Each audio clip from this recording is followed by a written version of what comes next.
everyone, welcome to the lecture number 4 of the RNA Algorithms course. Today we will be talking about computational problems in RNA structural studies. Again, we will split the content into RNA structural organization levels. We will start with RNA sequence, then secondary structure, 3D structure, intermolecular interactions, and a special type of computational problem visualization briefly mentioned. And within each section, we will discuss experimental methods that provide us data and computational problems that we have with this data. And we will be starting with RNA sequence. RNA sequence is the level where we have the most advanced experimental methods and not many computational problems related to prediction part, but mostly for comparisons, alignments, and homology search. So it all started with DNA, as many things with RNA originally started with DNA. So the first method of DNA sequencing. So regarding sequencing methods, we will be always talking about DNA methods unless specified otherwise. So the first the Sanger sequencing, the classical method for DNA sequencing, originated in 1977, developed by Frederick Sanger. Before this year, it was very hard to sequence proteins, and it was impossible to sequence DNA. But after this method, DNA sequencing became very easy to perform, and protein sequencing is still hard to do. So how it works, the idea. So we have a sample with many copies of our DNA sequence of interest, and we have 4 tubes, and in each tube we have polymerases that will copy our DNA based on the template, and we have a mix of nucleotide triphosphates, which are the monomers for the nascent DNA strand, and in each tube one of the monomers is instead of DNTP, so instead of deoxynucleotide triphosphate form, it's present in the DDNTP form with deoxy triphosphate form, this one. And once polymerase incorporates this monomer instead of this one, the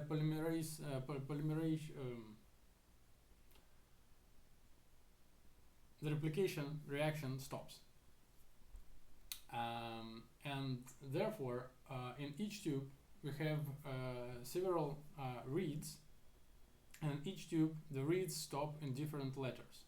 So in one of the tubes, so afterwards we radioactively label these reads in each tube, and we have 4 samples, and in each sample we have reads ending with the given letter, right? And after this we can read the sequence from this electrophoresis plate.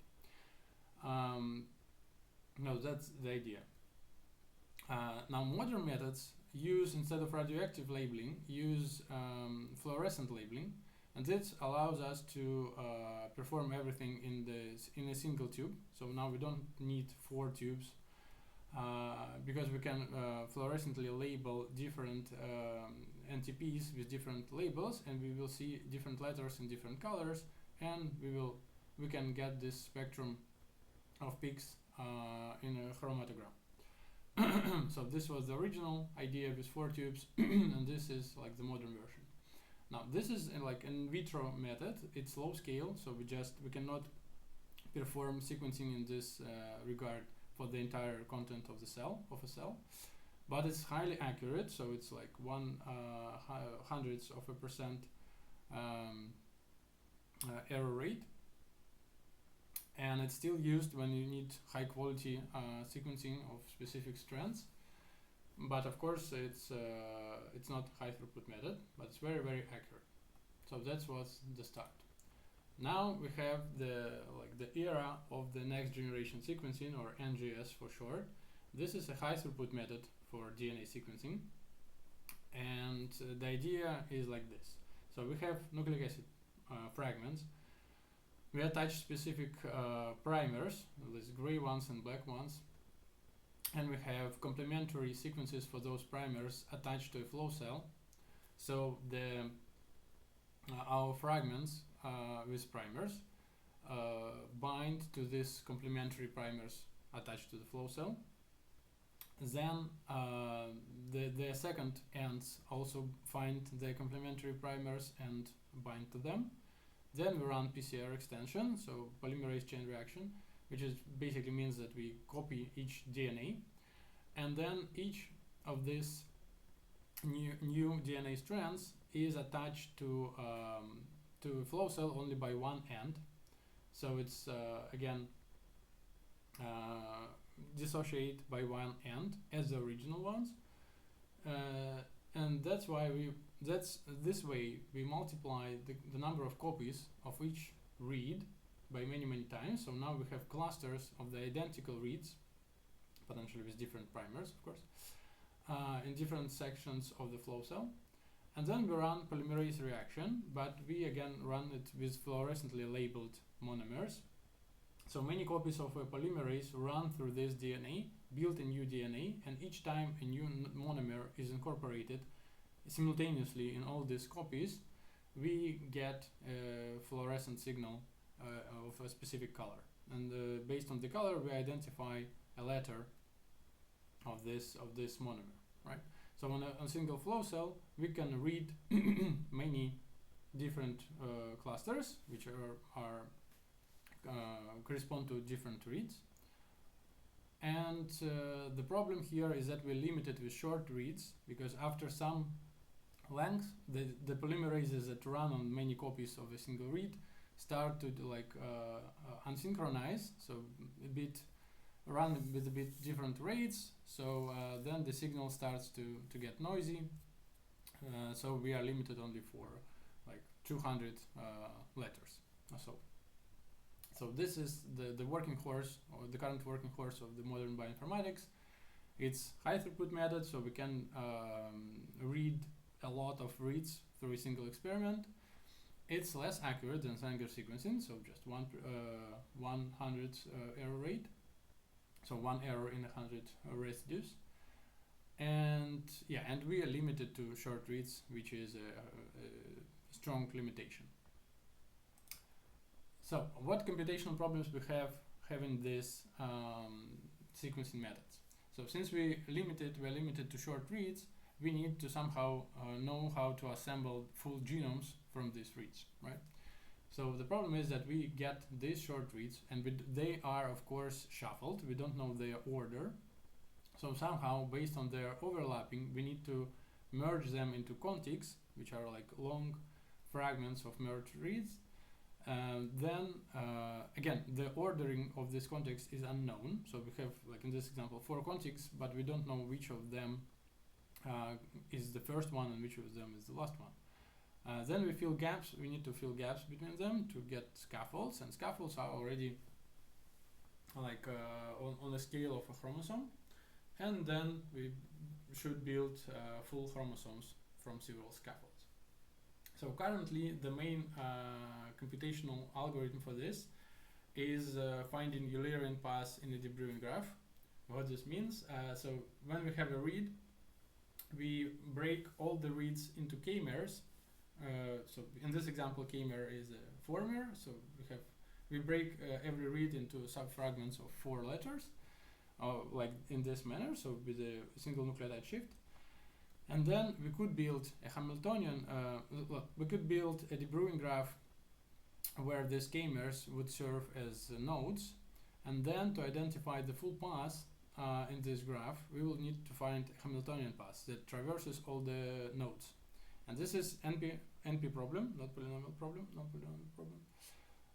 So actually de Bruijn got the idea that we could build a graph in such a way that each k-mer is an edge instead of a node. And if each k-mer is an edge, we need to find Eulerian path in this graph, which traverses all the edges. And this is a polynomial problem, so this is much easier problem. Of course, in reality, it's not that simple, because we have errors in our sequencing data. So some reads have erroneous letters, and this introduces branches in our graphs. So it's not that simple to implement, but of course with a lot of data we can cope with this problem. And this was like the genome assembly problem de novo when we don't have the reference genome. Now when we have a reference genome, the problem is a bit simpler. So for example, now we have a reference human genome, and if we want to sequence a genome of a specific person, we have a reference genome to align it to. Of course, we will have some mutations in a given genome with respect to the reference, but still, like the mutation rate is not that high. It still allows to align our reads to a reference genome. Now, how this works? Here, the problem is called read mapping. So we still have many reads from our sequencing data, and we need to map those reads to a reference genome. We of course use like alignment tools to do this, and if we have identical, so of course we have problems here. So some reads could be non-ambiguously mapped, some reads could be mapped only with like three different letters, with 3-letter difference to the mapped region, and then we need to think with whether it's errors or it's just like highly mutated region or what. So we need like filtering of those reads, and this is really a huge field of like modern sequence focused bioinformatics, which is I think the largest part of bioinformatics, unlike the structural bioinformatics. And so how, like briefly mentioning how the file formats exist in this field. So we need raw reads we have in FASTQ format, which is a faster format with quality lines, and then we map it to the reference, or we assemble it to a genome if it is de novo genome assembly, or we map it to reference genome, and reference reads are stored in BAM or SAM file formats, which is either sequence alignment format or binary alignment format, which has like for each read its coordinates in the reference genome. If we can annotate our genome with different regions, like where the protein coding genes, non-coding genes, like introns, exons, and so on. And after we mapped our reads, we may want to ask some questions, like, for example, where do we have mutations? This would be a problem of SNP calling, SNP for single nucleotide polymorphism, so where our letters differ from the reference genome, and having many reads mapped to this region. For example, if we have one letter here, but in all those mapped reads we have a different letter, that would mean that this is a mutation in our specific genome. Or we can call like differential expression.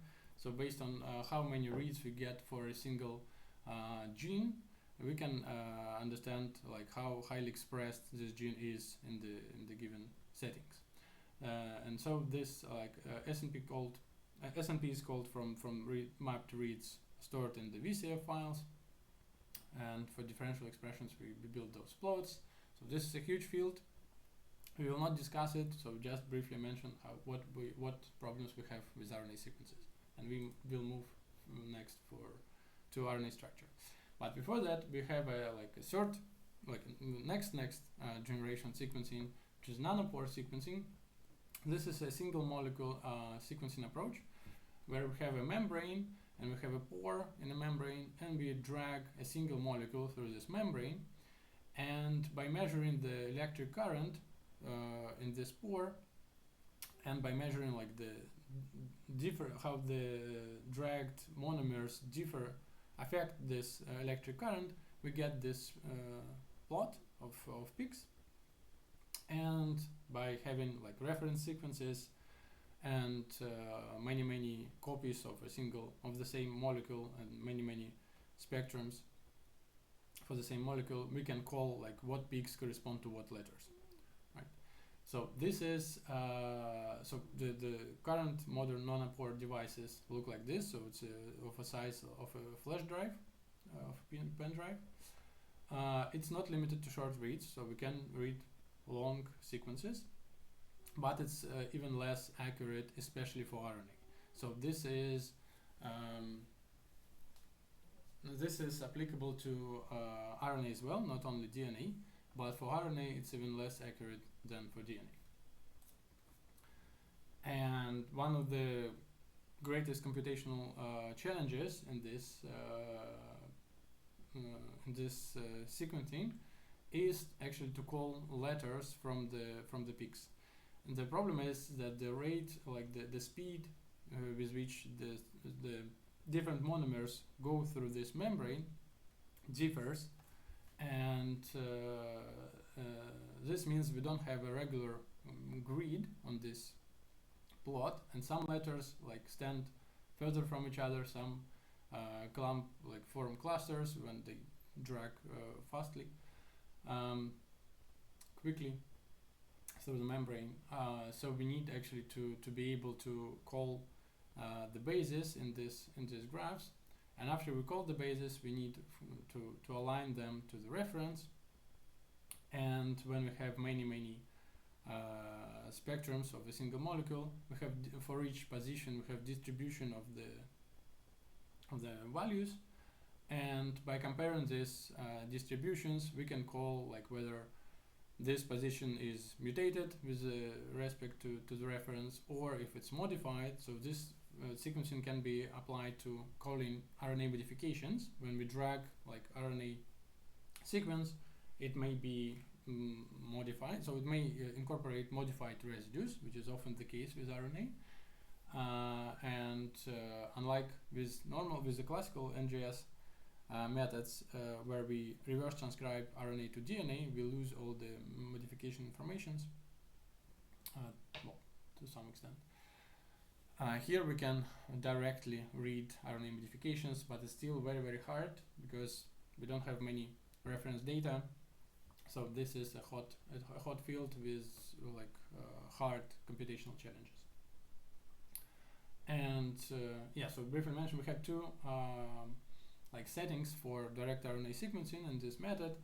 In one, like the old one, it was assumed that the peak depends on the letter itself and on the two flanking residues. So we measured, so like the reference tables were built for reference 5 mers, and this is like the position 0, this is position -1, -2, 1 and 2. So this example graph from the old chemistry, and in the new chemistry we use, people use 9 mers, where we consider 4 flanking nucleotides on each side. Okay. So once we have our sequences, what we may need to compute it, to compute from it. So of course, when we have sequences, we can easily compute a length, right? That's a like function type computational problem, which is a pretty trivial one. Then when we have genomes, for example, so very long sequences of different organisms, we can measure its nucleotide content, right? How many A's we have, how many T's, how many G's and C's, or U's in case of RNA, if we have transcriptomes, not genomes, for example. And yeah, so GC content is like a popular measure, which is a sum of like G and C counts, and it differs very much from organism to organism. So by so we have low GC content organisms, we have high GC content organisms, and then people often measure linguistic complexity of different sequences. For example, dinucleotide frequencies, so like the same as nucleotide content, but for longer k-mers, right? For dinucleotides, trinucleotides, and so on, and for longer k-mers.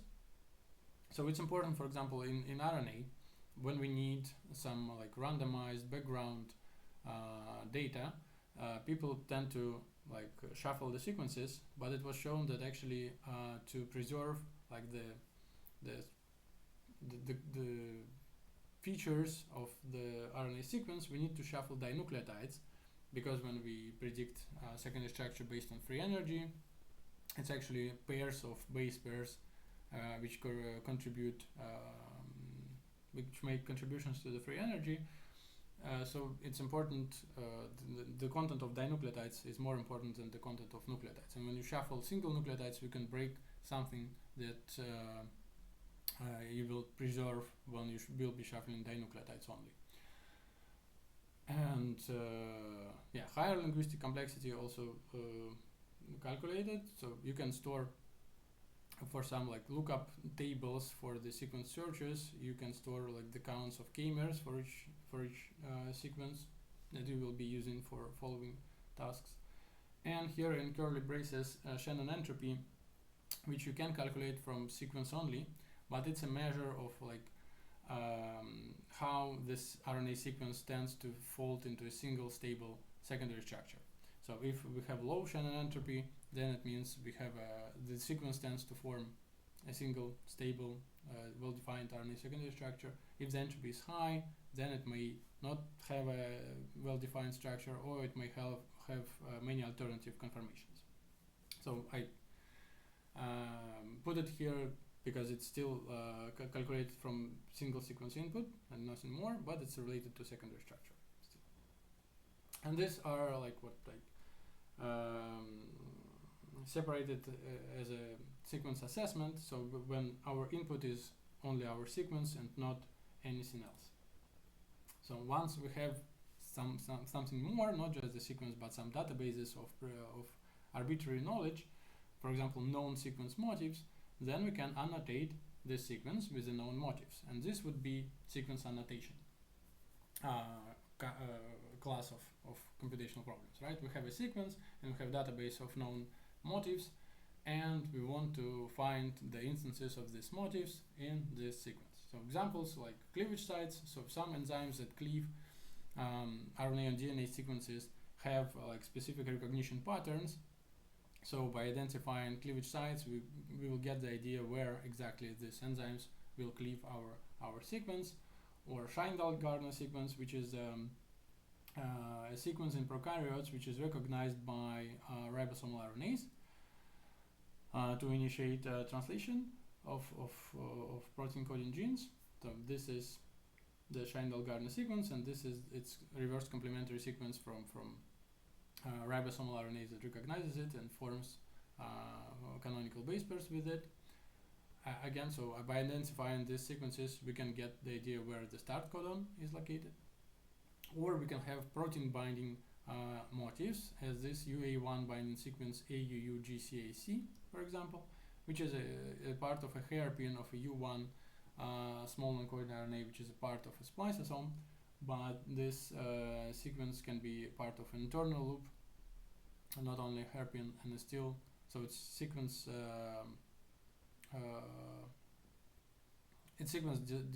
defines the binding. So when it's not base paired, it will be bound by the protein U1A, respectively from the loop type of a secondary structure, of course. So of course, here we have polynomial time algorithms for looking for motifs. It may be harder when we have a number of sequences and we want to find shared motifs. Then some like randomized algorithms come to play. But to find motifs in a single sequence, we like it's very developed algorithmic field. Then when we have several sequences as input, this is like a part of sequence comparison, right? So we can have two actually settings. We may have a single reference sequence and a pool of like candidate or query sequences, and we want, for example, to find the closest candidate sequence to the reference. Or we can have just a pool of equally important sequences, right? Not a single reference and a number of query sequences, but all the sequences are query. In all cases, we are normally interested in finding and defining like somehow similarity between the sequences. And similarity can be defined in many different ways. It may be defined based on shared motifs. So for example, based on the length of the longest common subsequence or substring between the two sequences. But most commonly, it's a measure of similarity of two aligned sequences. So first, to measure the similarity, we need to align the two sequences, and then, for example, measure Hamming distance between them, right? Which is like how many positions have the matches, the identical residues, how many mismatches, how many gaps, and so on. And we have plenty of tools for sequence alignment. So this is just to name a few, like Clustal and Muft are sequence-based alignment tools that originally that work well with DNA sequences. Unfortunately, with structured RNA sequences, classical sequence aligners do not work well because for RNA, especially for structured RNAs, non-coding RNAs, structure is important, and sequence information is not enough to derive the structure, the secondary structure. This one tool, Lacarna, is an example where to align sequences, it first predicts its minimum free energy secondary structures, and then it uses the secondary structures to align the sequences. So it's like it performs structure-based alignments or structural alignments, which is the way to go with structured RNAs, actually. Yeah, and so yeah, if you have a single reference and you've and a pool of query sequences, then you need to rank your query sequences based on the similarity. And if you have just a pool of sequences, you may want to cluster them to identify like clusters of similar sequences. It may come as a decision type of computational problems when you have just a single threshold and you identify like everything above the threshold is similar, everything below the threshold is not similar, or non-homologous, or like not analogous. Or it can be like optimization, when you have to find the closest sequence, or the search, like can you find any similar sequences to my reference, and so on. But the idea is straightforward. Now, homology search. When you have a sequence of interest and a database of sequences, normally it's genome databases and transcriptome databases, you may want to identify find similar sequences in these databases, and it would be especially good if those similar sequences would have some known annotations. For example, if you have an RNA sequence of interest and you run a sequence search through RFAM of a database of non-coding RNAs, you may find, for example, for this specific sequence, you will see that it matches many sequences of the tRNA family, so of a transfer RNA family.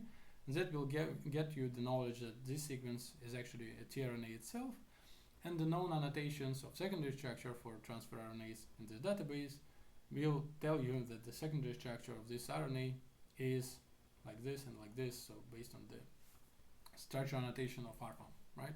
So normally it's homology search is performed to identify secondary structure, or to build sequence alignment of this reference sequence with similar sequences, which will show you conserved positions, covariate positions, and variable positions as well, which will give you more knowledge about this sequence.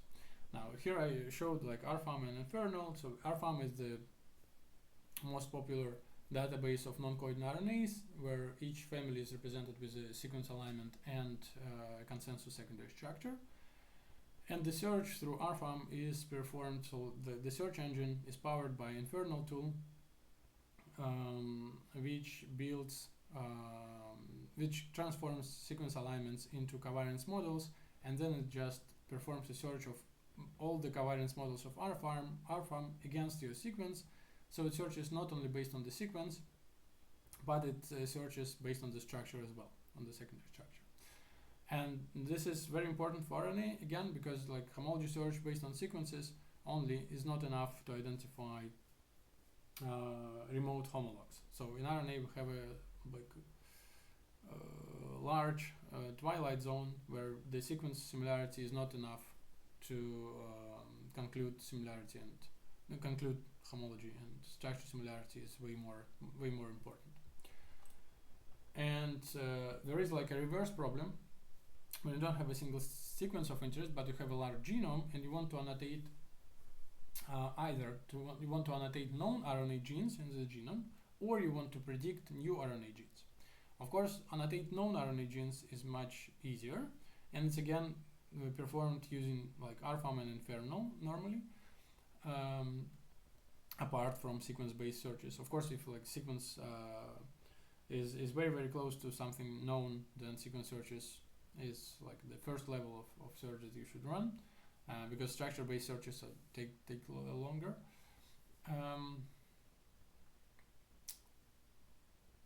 Yeah, so if you annotate, so we have a genome. Again, you have a number of covariance models of RFAM, and you run this against your genome and annotate the instances of this non-coding RNA families. I also mentioned here tRNA scan SE, which is a tool specifically for searching tRNA genes, and it's so good that it has an error rate of 1 error per 10 billion nucleotides. So like it has one false positives per 3 human genomes, right? And so it's pretty much like solved computational problem. So you don't need to improve this error rate anymore. But for many other RNA genes, we don't have this accurate tools, of course. And it's especially hard to predict new RNA genes. So unlike with protein coding genes, when we have the codon, the regular codon signal, with non-coding RNA genes, we don't have this. So we cannot use Markov models to call the gene positions. So new RNA genes prediction is a unresolved challenge, one of the hardest challenges so far. But with more and more known RNA genes, the problem of finding new RNA genes also shrinks a bit, but it's still important. So if you want to identify something to predict something new, it's harder than to annotate something known, right? So now we get to secondary structure, and this level is the one where we don't have many experimental methods to derive the data, but we have developed, like humanity developed, a lot of computational tools and algorithms to predict secondary structure, which is completely the opposite with the sequence or 3D structure. Okay, so the only experimental method that gives us some information about secondary structure is chemical probing. I already mentioned this in the previous lecture, but I will briefly recap. So the idea is that you have a sample of your RNAs, of your structured RNAs, and you have one chemical reagent that can modify your residues, and two of the most popular reagents are SHAPE. SHAPE modifies O2' atoms, and DMS, which modifies N atoms of Watson Crick edge, predominantly of cytosines and adenosines, so this and this N, and it modifies only like the accessible atoms, right? So if adenosines and cytosines are base paired, then their N's and 3's atoms will not be modified. And SHAPE modifies O2' atoms of flexible residues, and again, like if the residue is base paired, it's less probable that it will be modified, and the flexible unpaired residues more likely modified. So the modification happens in the structure-aware manner. So base paired residues get modified less, and then depending on the protocol, you read these modified positions either as read stops. So if the reverse transcription stops on these modified positions, or we have protocols of mutate and map type where instead of stopping, the polymerase makes errors, incorporates mutations in these positions. And so you either read it as read stops signal or as a higher mutation rate signal. And all this, and of course you have control, and based on the comparing control and treated samples, you get these peaks of reactivity. So like if in this experiment some position was mutated on a higher level than in the control one, then we can get the idea that it's unpaired and it was modified heavily, right? So that's the idea. So as a result, we get this single nucleotide resolution reactivity data, and this is like a this is your experimental data for secondary structure. It doesn't tell you like what the base pairs are, but it tells you which residues are base paired and which residues are unpaired. So after all these different protocols, you end up with normalized reactivities, which look kind of like this. So now it's more or less normalized from 0 to 1. In some protocols, it's normalized to the range of from 0 to 2. Missing residues are this, by convention, negative residues, and normally it's negative 999. Like 0 values are those completely non-reactive, so that very high probability of being base paired, and high peaks are highly reactive residues, which are highly likely unpaired. And then we use this reactivity data to predict secondary structure, right? So these like black positions are mostly paired positions, and colored positions are mostly unpaired, right? But it's not like the experimentally derived secondary structures. It's still predicted secondary structures, but using experimental residue activities, which makes the predictions more confident. And here actually we have, in standard protocols, we also reverse transcribe RNA into DNA, and we sequence DNA, as the majority of protocols do. But currently we also can, people also try to use nanopore sequencing of direct RNA settings to perform chemical probing of RNA sequences. The idea is totally the same, so we just change the sequencing step. So we still have two experiments, one with treated RNAs, one control, and then we call peaks and from the spectra, and by differences of these peaks and different positions between the two experiments, we get some normalized reactivities in some way, and we run structure prediction. Like in this example, it's RNA fold from VNRNA, and we get secondary structure predicted, right? So it resolves a lot of bottlenecks of reverse transcription. So we get rid of reverse transcription, which is good, and it's like a single molecule level, so we can get single molecule information, like which mutations go with which mutations. If we have, for example, an ensemble of different conformations, then in some molecules, so some positions will be co-modified often, and this kind of data you can derive from this type of experiments. Then RNA folding problem, so RNA secondary structure prediction problem, is like the most popular computational problem, I think, of the entire RNA structural studies. Even so, it's much more developed than RNA 3D structure prediction problem. So here we more or less understand what we need to do and how to predict secondary structure, but still we cannot predict it to 100% accuracy, but like 80% we can achieve, more or less. So the problem definition can come in different settings. So we can have a single sequence. Sorry, it shifted a bit here. We can have a single sequence, RNA sequence, and we want to predict its secondary structure. Or we have a multiple sequence alignment, and we want to predict its conserved secondary structure, which is conserved across all the sequences of the alignment. Or we have a number of homologous, like supposedly homologous unaligned sequences, and then we again want to predict its conserved secondary structure. But in the middle, we can either align these sequences, or we can run single sequence predictions and somehow find like a centroid centroid structure. So there are different approaches, but at the end we still want to predict the conserved part of secondary structure. And we can have additional input like structural restraints. If, for example, for some sections of the sequence, secondary structure is more or less known. Or we can have residue activities from chemical probing, again, as additional data. So different types of computational problems that we may have here, like decision, like whether this sequence, does this sequence adopt a stable secondary structure, right? Search, like what secondary structures this sequence adopts. Counting how many different secondary structures this sequence adopts. Optimization, what is the most stable, the most probable secondary structure for this sequence. And function, like what is the energy of the most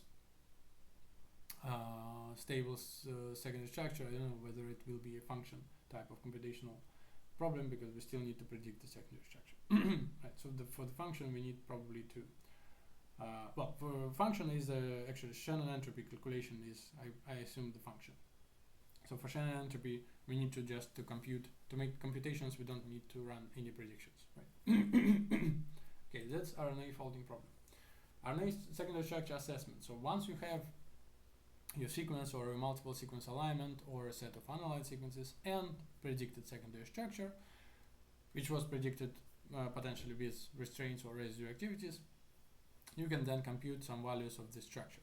Of course, trivial characteristics are number of base pairs, number of stacks, number of stems, number of loops of different types. Complexity refers to the pseudoknot order, so whether this structure is a nested structure or non-pseudoknotted structure, or it's pseudoknotted structure, and then it can have like first order pseudoknots like H knots or kissing loops, or have a second order pseudoknots, so the pseudoknot complexity. Or you can calculate free energy of the structure based on the nearest neighbor model, which we will be discussing in the following lectures. We can calculate so this like free energy, expected accuracy, and Boltzmann probability are all the characteristics that we can get from thermodynamics based calculations of within nearest neighbor model. So free energy is like the energy of the most stable conformation. Boltzmann probability is like the what is the percentage of this structure in an ensemble of all the conformations that this molecule tends to adopt. Right. So if we have like a predominant conformation, what is its probability? So how many molecules in a sample will adopt exactly this conformation, not any others? And expected accuracy is like a consensus secondary structure. So the higher expected accuracy is, the better this secondary structure represents a consensus of the ensemble of different conformations. So expected accuracy increases the sum of probability of base pairs which we included in this structure. So it may not correspond to a single conformation, but it the higher expected accuracy is, the better it represents the entire ensemble of conformations. Then if we had residue activities as our additional input, we can actually measure how well the predicted structure agrees with these residue activities. So we can measure correlation in some form with residue activities. And if we had a sequence alignment as an input, we can measure conservation score and covariation score. Right, so for each base pair, we can calculate how well it's supported by the sequence alignment. So how well these two positions are covariate in the sequence alignment that correspond to a single base pair, or how well it is conserved. So right, the covariation score is better because two conserved positions, like it's like, for example, if for a predicted base pair it's always in the alignment a column of G's versus a column of C's, we cannot be sure that it's actually a signal for base pairs, because it can be a sequence signal, which for example is important for some protein binding based on sequence and not for base pair, right? So then secondary structure notation. Once you have your secondary structure and the sequence, well, if you have a sequence alignment that you can consider each separate sequence of your alignment, and you have some database of some structural elements, again you can search for this database to get additional information. For example, some loops of secondary structure match very well with tertiary motifs. For example, like this is a multiple junction, right? But its sequence of this part in gray, like AAGUA and GAAG, is a well-known sequence of E loop. And knowing this pattern, and knowing actually first we know that the secondary structure, we know the secondary structure, so we know the base pairs where the unpaired regions are, so we know the strands of this loop, and by knowing also the sequence from some database, we know that this is E loop, and this will tell us that actually like these residues will form tertiary non-canonical base pairs with each other, so this gives us additional information. Additionally, we can know that some loops bind some other molecules like proteins or ligands, again as for example U1A binding loop sequence. So all the additional information we can get from the databases that will get us additional knowledge is within secondary structure annotation. Now, secondary structure comparison. This is a tricky section. So normally we have like for comparison, we have for pairwise comparison, we have two secondary structures. Like imagine two sets of dot bracket lines, and they may correspond to different objects, right? So they may correspond to two sequences, or they may correspond to alignments, or they may correspond to sequence and alignment. So you can, for example, have a sequence with a structure and a multiple sequence alignment with their structure, and you want to like assess how close this sequence and its structure to this multiple sequence alignment of an RNA of an R-form family, for example. Right. So here again, as for sequence comparison, we may want to first align the structures, and as I said, we don't have good sequence aligners for structured RNAs, so it's important to consider structures. And still, like for secondary structures, so for aligning dot bracket lines, we also don't have very good aligners still. But if we already aligned it somehow, we can measure similarity scores like F scores based on false positives, false negatives, true positives, and true negatives. For F score, we don't need true negatives, and for base pairs, it's very it's preferred score, F score, because it ignores true negatives, and true negatives always dominate the comparison for secondary structures, because true negatives are those base pairs which are neither in the reference nor in the query, and they come in quadratic number, unlike all the other parts of the convolution matrix which come in linear count. So MCC, Matthews correlation coefficient, considers true negatives and some other similarity scores as well, which the same measurements as for accuracy measurements of like machine learning models, so precision recall and so on and so forth. So again, for calling this similarity score, you may want to build structural alignment, but you also may compare the structures without aligning them based on the shared elements. So if you parsed your dot bracket lines into like sets of loops of different types and stems, you may compare the two structures based on the similar types of loops, right? So like this structure has 2 hairpins, this structure has 3 hairpins, and the third structure has also 2 hairpins, so it's closer to the first one, something like this. It's normally less efficient, but some tools exist in this regard. And again, depending on whether you have a pool of equal objects, or you have a reference and a pool of query objects, you may want to consider ranking or clustering. This is a good example of a case where like sequence similarity is not enough to align the objects. So these are the 5' proximal regions of coronavirus genomes of different subgroups, and here are the sequences of the 4 aligned objects, and here are the dot bracket notation. In angle brackets come non-canonical base pairs. Here are the insertions, and here are the gaps. And you can get the idea that all the letters in the aligned positions actually differ from each other, more or less. So it's not many conserved positions here. So here it was very important to have these brackets to align the sequences properly. And you can also see here that, for example, these two SARS-CoV-2 and MERS-CoV have this UUC GUC loops. UUCGU loops, sorry.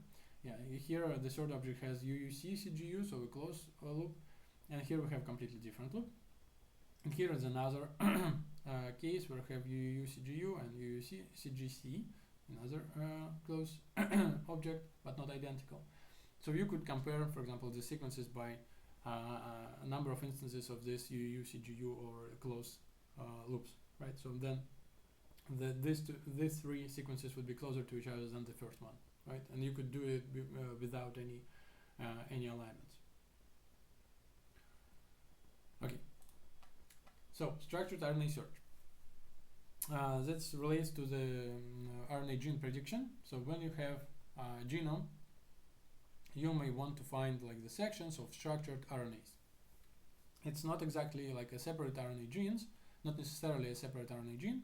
It may be like a section of untranslated region, or a section of a long non-coding RNA gene, just a domain of the gene, or a fragment of an intron, which adopts a stable RNA structure. Right? And as an input, you can have a single genome, which make it a harder problem, or you can have an alignment of multiple genomes, and then you search for this structured fragment. So when you have an alignment, you search for conserved structured regions, right? So the structure is preserved across all the aligned genomes, not necessarily the sequence itself, but the structure. Like the strongest tool to mention here is SimFinder, I think.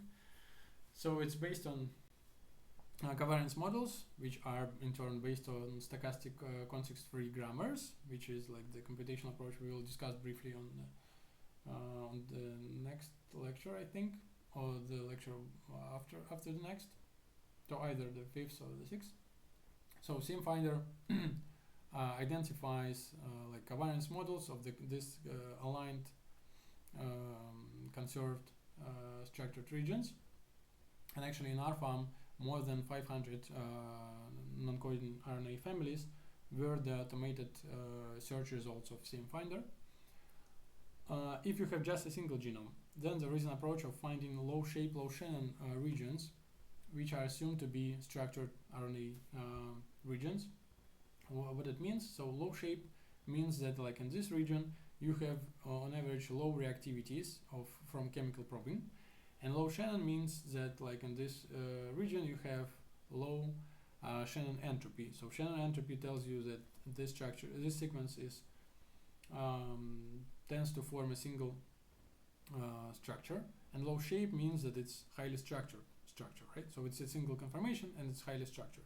So low shape, low Shannon regions assumed to form well-defined, stable RNA secondary structures. And by identifying those regions in your genome, you may get an idea where the structured RNA domains are. This is a hard set of problems. Still many unresolved questions here. So this is hot topic. RNA design or inverse folding problem. This is a reverse problem when you predict a sequence. So I still put it in the second level of RNA structural organization, but because it still relates to secondary structure, but here actually we have a secondary structure as input and we predict the sequence. Normally the question is like which sequence forms this structure in the most stable, well-defined manner. So for this sequence, this structure should be the minimum free energy structure, or like the maximum expected accuracy structure, but like the best structure. And normally we want to for this sequence to have as little as possible alternative conformations, especially comparable in stability and energy with the main one. And this is a very hard task, definitely a non-polynomial task. So we have a famous Eterna 100 benchmarking dataset, which has many synthetic RNAs, synthetic secondary structures built by Eterna game players, which look like this sometimes. And so this is a classical benchmark for the tools that want to solve inverse folding problem. We have a plenty of approaches. It's still one of the hardest problems of the field, because it's definitely non-polynomial, and none of the approaches, I think it's safe to say, none of the approaches are good enough, and this is actually a good benchmark for comparison. So many approaches actually use simulations, so like by try and test manner, so like Monte Carlo simulations, for example. So it depends on the simulation time. The quality depends on the simulation time. So it's actually hard to design a proper benchmarking setting and to run all the tools on the same machine for the same amount of time. So yeah, so many benchmarks are raise questions, but still it's very interesting problem to solve. Now, the mutation or modification effect prediction. So once you have a sequence and some structure of it, so which you predicted or somehow derived from, confidently predicted from sequence alignment, for example, or just derived from single sequence, and you want to find, for example, a single mutation that will break the structure completely. So when you introduce a single mutation, and the structure that will be formed by the sequence will be completely different. So we have some examples of it. So this is, for example, a famous example of an SNP that can be either a uracil or a cytosine. And if it's a uracil, if it's this secondary structure, if it's a cytosine, it's this secondary structure, you can get the idea that these are two completely different structures that do not share a single base pair. And of course, some positions do not do not introduce any structural changes to the molecule. Some positions introduce drastic changes. So this is a set of questions. So which position would introduce the largest structural changes, or what structural changes will be introduced by changing this exact position to this exact residue. Again, different questions you may ask, but this is a very also interesting field. So there is a concept I think I mentioned riboswitches in one of the previous lectures. So riboswitches are the RNAs that change conformations upon binding to something. And recently, well, not so recently anymore, there was introduced a concept of ribose niches, which is a pun, of course. So SN stands for single nucleotide. So ribose niches are the structures that, depending on alleles, on different alleles, adopt different conformations. So this is actually an example of ribose niche, which changed the conformation based on SNP, not based on binding to ligands. Now, going to 3D structure. So here we do have good experimental methods, but we do have them only in low throughput scale. So we don't have high quality, high throughput methods. So 3D structure determination is still a hard task. But these low scale methods are accurate enough. And the 3D structure prediction computational methods are not accurate at all. So it's a great challenge to predict 3D structure of an RNA. So first I will briefly mention high throughput method for 3D structure determination, which is a great idea, but it doesn't work well for many RNAs. So the idea is, so we have some structured RNA. We can incubate it with RNAs, which will cleave it in many positions, in random positions, and then we will incubate it with a ligase, which will actually ligate to open ends, right? So idea is that we break some connections and then we reconnect it, but the ligase reconnects the open ends if they are close enough in space, right? So if they are proximal. And so if this cleaved end is close to this cleaved end, then it may be ligated in some reaction of a ligation, right? And then we just perform NGS for related protocol. So we get the chimeric reads that have the junctions from this to this. So it has part of a sequence of this region, part of a sequence of this region. We map it to reference sequences. We get the idea that actually this is the signal. So this region was ligated to this region very often, meaning that these two positions are close enough in space. And that gives us this contact map. And somehow you may convert this contact map into 3D coordinates of RNA structure. The idea is brilliant. It doesn't work because RNAs have RNases have their preferences in which positions they cleave often and which positions actually accessible to cleavage, which are not accessible to cleavage. So all these like technical biases and low resolution make it not suitable. So for some well-known structures, like this example is for ribosomal structures, where we actually know the reference structure, we can show that this contact map is pretty accurate. But once we don't know the 3D structure in advance, this method is still not perfect to get the structure. So we don't know how to massively deduce 3D structures from this type of experiments, but this is still an important experiment to mention. Now, then we have three very accurate but low scale experiments for 3D structure determination. The first one is nuclear magnetic resonance. So the idea is you have a sample, you put it into magnetic field, you turn on radio waves, and then you measure resonance signal of different atoms with each other, I think protons in this case. You get this type of spectra, of resonance spectra, which I have no idea how people turn this into coordinates, but like experts know how to transform these spectra into distances, angles, and bonds, which serve as restraints for the following 3D coordinate reconstruction. And I mentioned that explore NIH. No, I didn't mention it. I will mention it on one of the following slides.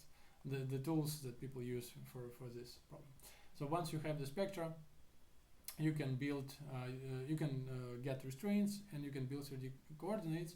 And some regions will be well defined, like not non-ambiguously defined by the spectra. Some regions may be ambiguously defined, so they are like flexible because we use it actually with a sample in a solution, so it's dynamic set of molecules, and we get the idea that this loop actually is a dynamic section, and this middle section of base paired residues are a rigid part of the molecule. Unfortunately, it's limited to small molecules, so you cannot probe ribosomal RNAs with NMR, for example. But for small molecules, it's very, very important technique. Now, X-ray crystallography, that was the working horse of 3D structure determination until recently. The idea is that first you need to crystallize your sample into crystals. They are like microcrystals, which you can see only in microscope. Then you irradiate your crystal with X-ray beams, and you get diffraction patterns, which people call crystallograms. And then using these diffraction patterns, you can from diffraction patterns you get amplitudes, and if you somehow derive phases as well, then you can turn amplitudes and phases into density maps. And having density maps, you can build atom coordinates based on density. So here with meshes showing density maps, and with like this atom positions and covalent bonds, I showed the molecular model which gets from which the tools get from the densities. Now, there is a famous phase problem. So if you don't have phases, it's impossible to correctly transform amplitudes into density maps. So people introduce many clever tricks to resolve this phase problem. But this is pretty old technique, which is well defined. So if you have like a reasonable sized RNA, which is easy to crystallize, then it's pretty straightforward to use some core facility to resolve the 3D structure. The bottleneck here is exactly the crystallization. So there are some crazy examples where people were able to crystallize their samples only when they shipped it into space, or some crazy conditions. We now have robots, which are machines that try different buffer conditions for crystallization. They have, of course, standardized buffers, which work for many samples but not for all samples. So if you're able to crystallize your sample, it's easy to get the structure, more or less, if it's sufficient quality of a crystal. But if it's if you cannot crystallize the sample, you will not get the structure. And the cryo-EM, cryo-electron microscopy, is now like the became the working horse of 3D structure determination for RNA. So the idea here is that you have a sample and you plunk freeze it, meaning that you like freeze it so fast that the ice formation does not have time to change your structure. So it's like it's not an ice, it's not a normal ice, it's like a vitrified ice, where the structures presumably just freeze in their native conformations, and then you have this like thin layers of frozen samples, and you put electron beams on it, and you get these micrograms. On these micrograms, you get actually the shades of your molecules. And here it's not like diffraction patterns. This is exactly like snapshots of single molecules. So here are the single molecules, and here are the snapshots of single molecules. Then you annotate these molecules on the microgram. You derive like 2D averages of your molecules. So you like classify these snapshots into like similar poses, and for similar poses, you average the signal. So you average all the instances of the same pose, and having different poses in 2D, you make a 3D reconstruction that works kind of like this. So you have different poses in 2D, and you transform it into a single 3D image. And after this, you get again like a density map. It's a different kind of density map from X-ray crystallography, but conceptually it's still like a density map. And if it's density map of good enough resolution, you can build 3D coordinates of atoms from this density map. So until recently, it was impossible to get density maps of sufficient resolution for full atom reconstruction. So it's like a normal resolution was like 10 angstrom via cryo-EM, and for like so sufficient resolution for full atom reconstruction is like 3-4 angstrom, and 10 angstrom was not good enough. But recently this technique lived through resolution revolution, so-called, and now we can get accurate density maps of up to like 2 angstrom even resolution. And so now we can get accurate models from this technique, and we have more and more molecules resolved, RNA molecules resolved with this technique rather than X-ray. And here the limitation is opposite to NMR. So here the limitation is here it's limited to large molecules. So if you have a too little, if your molecule is too small, then you cannot get good enough resolution. So people again apply different tricks, like some tricks called scaffolding, for example. So they put RNA structure of interest, insert an RNA structure of interest into a larger RNA. First of all, they need, of course, to prove that it does not affect the structure. So it often works. So many structures we have in PDB determined this way.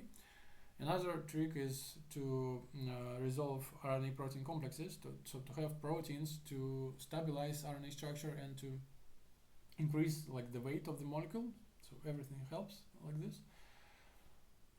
Again, if this binding is relevant, this works. If it's not relevant, it doesn't work. So now we can even get structures of as small RNA molecules as transfer RNAs using cryo-EM. Yeah, so now like soon we will have more cryo-EM structures in PDB than from X-ray crystallography. Okay, so there is a set of computational problems where you have experimental data from NMR, cryo-EM, or X-ray, and you need to get like 3D coordinate model of your RNA. So I like separated from prediction into a section of 3D structure modeling, and this section where experimental data is so good that it's not like a prediction, it's just like a modeling. So you just convert your density maps or your NMR spectra into atoms, into atom coordinates. Of course, you normally know the sequence of RNAs that you resolved. You somehow know 2D structure, at least to some extent, and you may have some additional restraints. And these are the tools that are normally used for this kind of reconstruction. So CryoSpark is the tool for processing micrograms of cryo-EM. It's like fully automated pipeline, so like all this molecule annotation on micrograms, 2D class averaging, 3D reconstruction, everything automated in this tool, including incorporating deep learning techniques as well. Of course, it still requires human intervention often, but not often, but often I think in RNA case. But yeah, it's very like rocket science level tool. Explore-NIH is one of the tools that used for NMR spectra, so to run restrained reconstruction of of a molecule from NMR restraints. CUT and Phoenix are the tools that normally used for X-ray crystallography, again to build models from density maps. So this is just to name a few. Of course, we have more. And then if your experimental data is not sufficient to call it modeling, then it's called 3D structure prediction. Again, you normally know the sequence. So this is the standard input is RNA sequence. To some extent, you know 2D structure, maybe more accurate, maybe less accurate. Some structural restraints may be present, for example, like low resolution density map of cryo-EM or of X-ray, which is not sufficient for modeling, but may be helpful for prediction. And some additional experimental data, again, chemical problem reactivities or proximity ligation as well. And you need to predict 3D structure. The common rule here is like the more additional input you have, the more confident your prediction will be.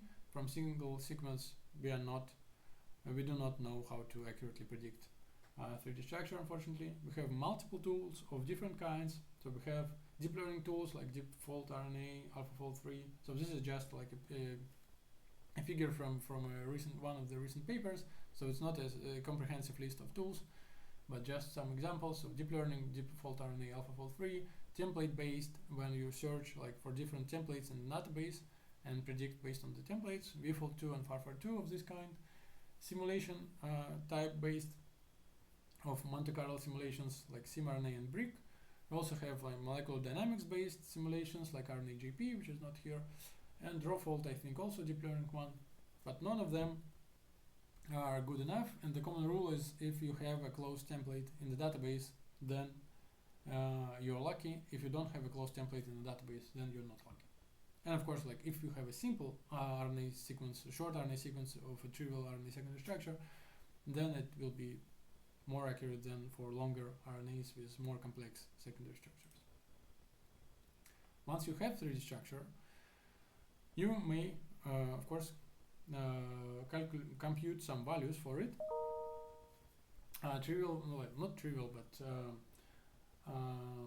some values may reflect how like biologically relevant the structure is. Some values may show like how chemically accurate this structure is. For example, clash score just measures how many atom clashes you have in your model, and this is like meaning like two atoms may be just too close with each other, which is not like physically possible, right, or chemically possible, or sterically possible, it's called. But still, so it will, if your clash score is high, so we'll have a lot of clashes in your model. It just means that the quality of your model is low, but still it may be a good prediction. So the overall fold may be relevant, so good, well predicted, but just the technical quality of your model is low. Then the same with knots. So if you have artificial like entanglements or knots in your backbone, it means that the technical quality of your model is low, but it doesn't tell you that the prediction is poor. Energy score is kind of the same. So there are many tools that predict like different poses of a molecule, and they try to rank them And for this ranking, they use different scoring functions. So these are all like the examples of scoring functions. Some of these come from deep learning methods like RS, some from simulation-based methods from like as RNA-brick. This RNA SP values are not from a prediction method, but from just like assessment method. And different scoring functions that some of them like measure kind of an energy of a structure. Some of them don't even call it an energy. The common problem is that we don't have good enough scoring functions that allow us to rank the predicted models in a reasonable way. And again, well, ideally, if we would have a good scoring function, a good energy score, we would be able to rank the predicted models based on this score, and the top ranked model would be the most accurate one. Unfortunately, we are not still there, but this is where we want to be. Again, as with previous levels, if we have a database of something and our 3D structure is input, we can annotate this 3D structure with additional information. For example, well, actually, and not before any database lookups, we can just annotate like lower levels of structural organization from 3D structure. So from 3D structure, you can call 2D structure, right? So you can annotate where are the base pairs that form secondary structure. You may want to derive a sequence from 3D structure, but this is normally a trivial task, which is, well, I've never heard of like relevant research tasks where we need to predict sequence from 3D structure. But 2D structure is a relevant task because for well, it's a relevant task in the sense that normally canonical base pairs are more or less straightforward to derive from 3D structure, but non-canonical base pairs not that straightforward to derive from 3D structures. But if you have a database of 3D motifs, of 3D structures, you can simply run searches of your structure against known structures to identify known motifs that will tell you something something additional, right? So you can get an idea that some of your sections of your structure will bind to some proteins. You can get the idea that some of the sections are correspond to well-known named 3D motifs, and then it will actually help you to, for example, fix some arrangements of your atoms if you like wrongly put some residue in the wrong conformation. Then knowing that this section actually corresponds to a well-known motif will help you to resolve those modeling errors. Yep. And then if you have multiple 3D structures input, or at least two, you may compare them. So here we like a normal thing, again, to derive a similarity score, you need first a mapping between the two structures, either atom-atom mapping or residue-residue mapping. And so here we have additional term, not just an alignment as for sequences and 2D structures, but also a superposition. So normally superposition is like when we superimpose the 3D structures of the atoms themselves with just atom-atom mapping or without any mapping, just like the best possible superposition. And then from structure superposition we can actually call the residue-residue mapping, which would mean that we derive sequence alignment from this structure superposition. Right? And the similarity score may be on the level of 3D structure, like RMSD, root mean square deviation here, which is just like distances between corresponding atoms, or maybe on the level of sequence alignment, right? So we can superimpose two 3D structures to compare their sequences. And again, ranking and clustering and different types of metrics. So RMSD is just average distance between corresponding atoms. We have global fold measurements that are good for well reflect the global folds like T-score and GDT-TS. They just more stable to outliers than RMSD. We can have inference scores, which is just like how many interactions, like base pairs or stackings, are the same between the two structures. We can have deformation index, which is a derivative measure from RMSD and inference score. LDDT, which is local distance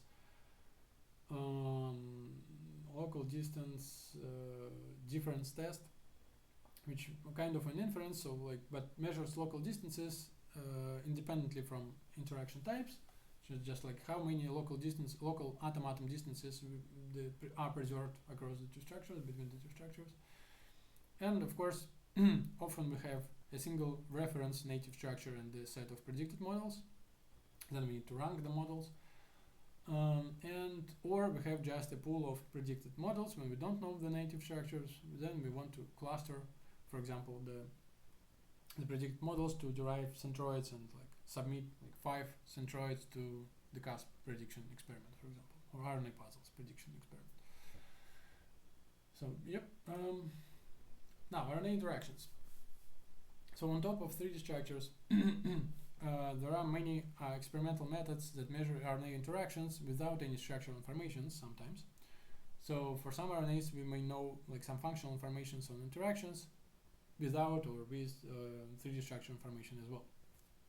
We have some low-scale experimental methods, so many high-throughput sequencing-based methods, and some computational techniques as well.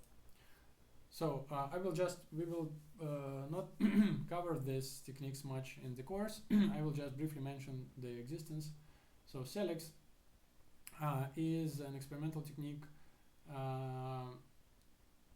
for designing RNA aptamers that will specifically bind your ligand of interest. So ligand is a small molecule, sometimes it's a drug, and we may want to design RNA aptamer that will bind this ligand and only this ligand, or like this ligand more stronger than any other ligand, and works like this. So this is like an evolution in a tube. So we have a library of DNA or RNA. We have a target ligand.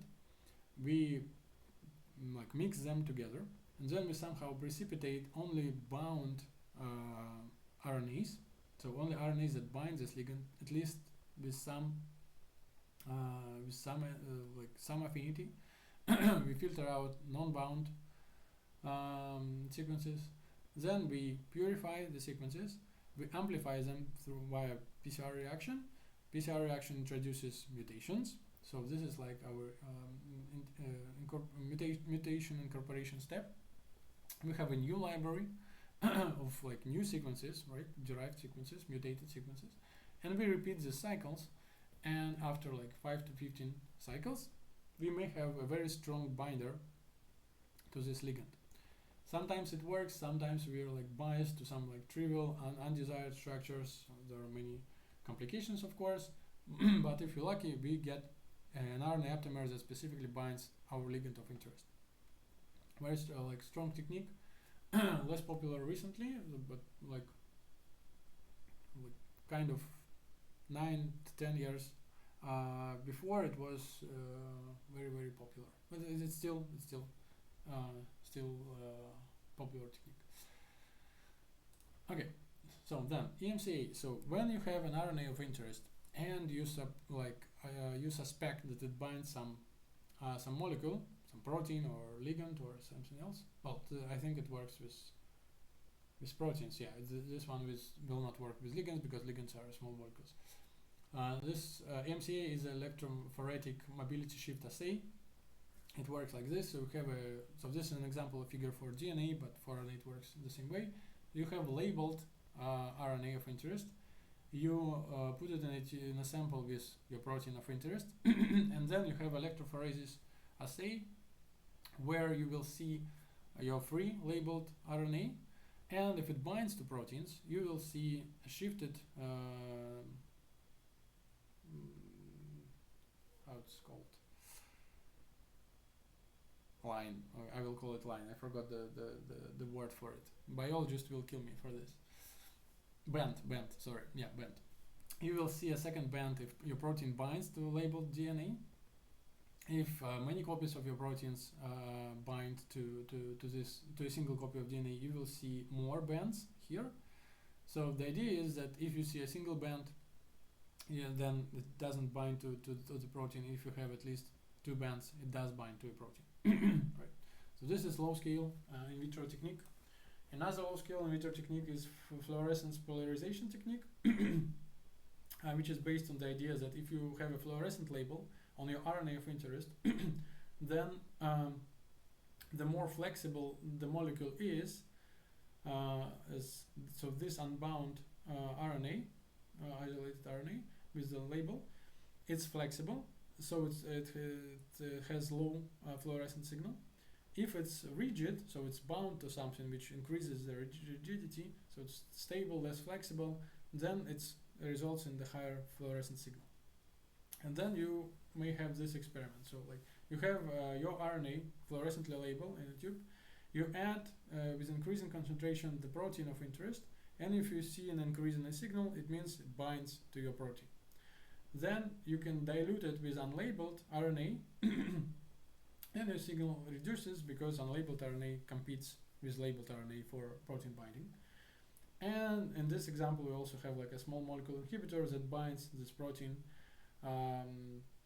stronger than your RNA. Then if you increase the concentration of this ligand, then again the signal reduces. So this is another in vitro low-scale technique to probe your interactions. Now we have a lot of high-throughput techniques that are based on NGS sequencing, or well, actually some of them. If your readout is RNA or DNA, then it's based on NGS sequencing. If your readout is protein, then it's based on mass spec or mass spectrometry, because we identify proteins via mass spec currently. So we have RNA-centric methods, we have global interactome methods, and we have protein-centric methods. And so RNA proximity ligation is one of those. We have different types of those. So these are like for RNA-RNA interactions. These are for RNA-DNA interactions. If you have an RNA of interest, then it's RNA-centric. This is for global interactome, meaning that you just read like all the RNA-RNA interactions in a cell, not for your specific RNA, but for all RNAs. So it works for different types. We do have this for RNA ligand interactions as well.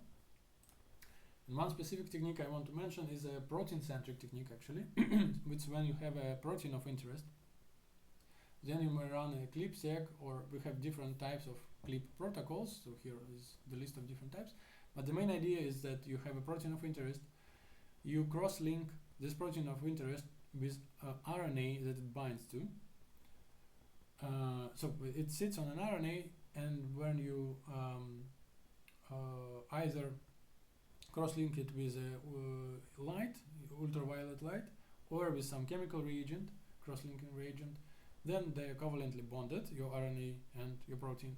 Then you purify the objects of interest, so you kill the proteins, you cleave the RNAs, you immunoprecipitate, you cleave the RNAs, you immunoprecipitate your protein of interest, so you get only the RNA fragments bound to this protein, then you kill the protein, you reverse transcribe the RNA into DNA, so you get the library of your RNAs that bind to this protein specifically.